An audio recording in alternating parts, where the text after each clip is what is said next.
হরে কৃষ্ণ বন্ধুরা, গোপাল সোনাদের একটি নতুন ভিডিওতে তোমাদের অনেক অনেক ওয়েলকাম জানাই।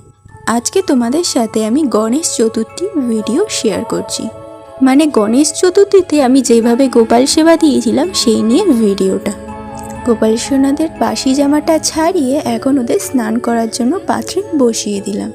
এরপর নর্মাল জলের মধ্যে একটু গোলাপ জল আর একটু অগ্র মিশিয়ে আজকে স্নানটা করিয়ে দিচ্ছি।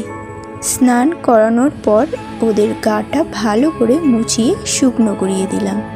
আজকে যেহেতু পুজোর দিন, সেই জন্য ভালো একটা জামা বের করে আজকে ওদের পরাবো।